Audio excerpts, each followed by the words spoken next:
Berjumpa lagi dalam permenungan kita edisi Selasa 16 Februari 2021 dalam pekan ke-6 masa biasa.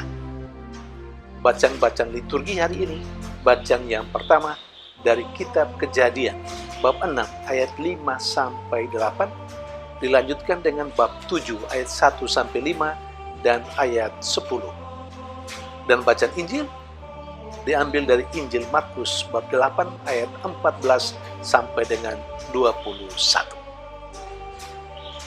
Yesus dalam bacaan Injil hari ini mengingatkan para muridnya untuk awas, untuk waspada terhadap ragi orang Farisi dan Herodes. Kata ragi selalu berkenaan dengan roti. Tetapi ragi yang dipakai oleh Yesus dalam bacaan Injil hari ini tentu artinya lain. Yesus mengharapkan dengan pernyataannya atau ajakan supaya para muridnya awas dan waspada terhadap ragi orang Farisi dan Herodes.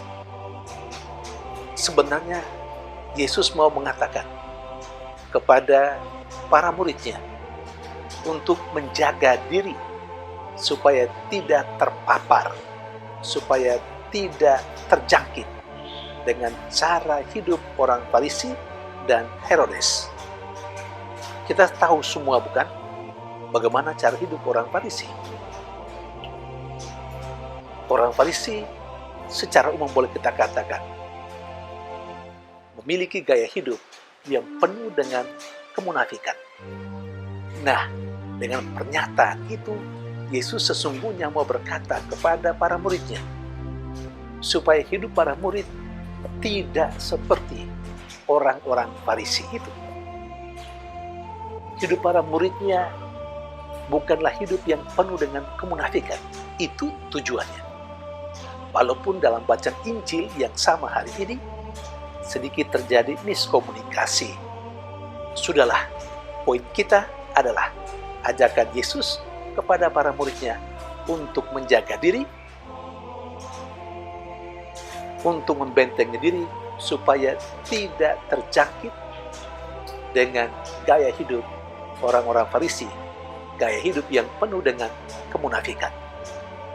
Saudari dan saudara yang terkasih, bisa enggak kalau orang diajak untuk membentengi diri supaya tidak terpengaruh dengan gaya hidup yang tidak baik, sementara orang itu ada dalam lingkungan manusia-manusia yang cara hidupnya kurang baik?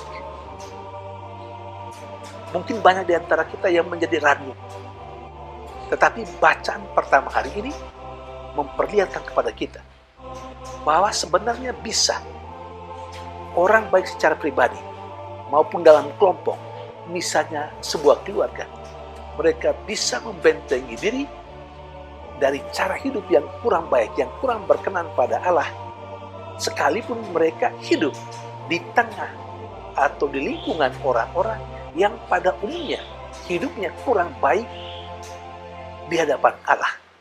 Hidupnya tidak sesuai dengan harapan Allah.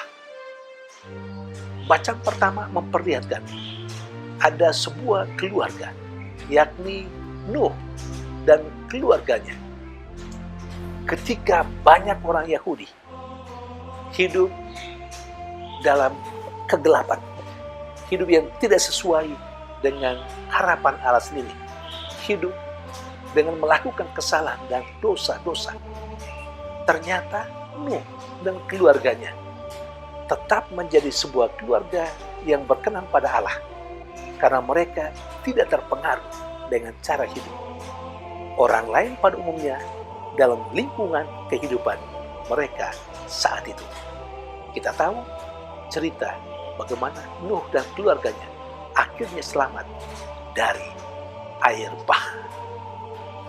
Saudari dan saudara yang terkasih, hidup bersama orang lain bisa membawa hal yang positif, tapi juga bisa mempengaruhi kita untuk hal-hal yang kurang baik, yang kurang berkenan pada Allah.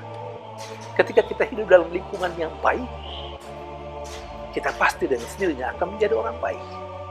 Tapi bukan tidak mungkin ketika kita hidup dalam lingkungan yang kurang baik, kita bisa saja terbawa arus yang kurang baik itu. Kita bisa saja terjangkit dengan penyakit, cara hidup yang kurang baik, apa saja, entah soal kemunafikan, atau kebohongan, atau apapun yang lain yang tidak berkenan pada Allah. Maka peringatan Yesus untuk murid-muridnya juga dialamatkan kepada kita. Kita harus akui bahwa kita hidup dalam dunia yang tidak saja memperlihatkan hal-hal yang baik, tetapi juga memperlihatkan hal-hal yang kurang baik. Ada begitu banyak sesama kita tidak saja melakukan hal yang baik, tapi juga banyak hal yang buruk. Jangan sampai kita terpengaruh dengan cara hidup seperti itu. Artinya, teguran atau nasihat Yesus untuk para muridnya juga dilakukan kepada kita. Persoalannya sekarang adalah, apakah kita mau menerima nasihat Yesus kepada muridnya?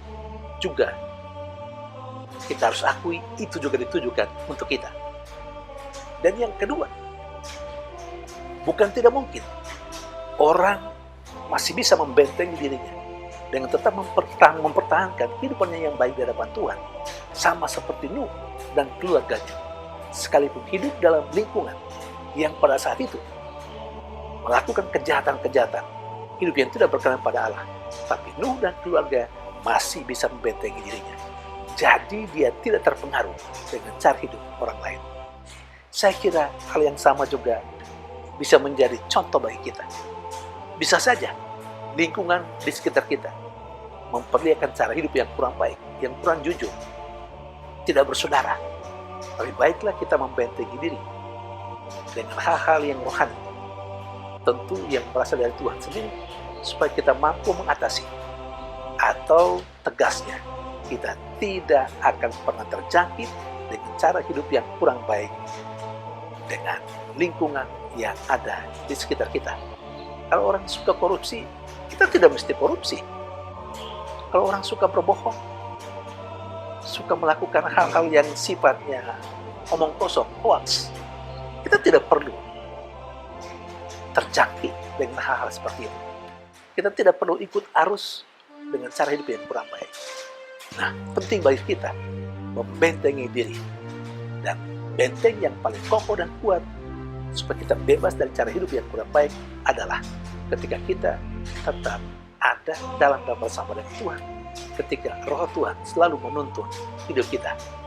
Karena Roh Tuhan selalu menuntun kepada hal-hal yang berkenan pada Allah. Tuhan memberkati.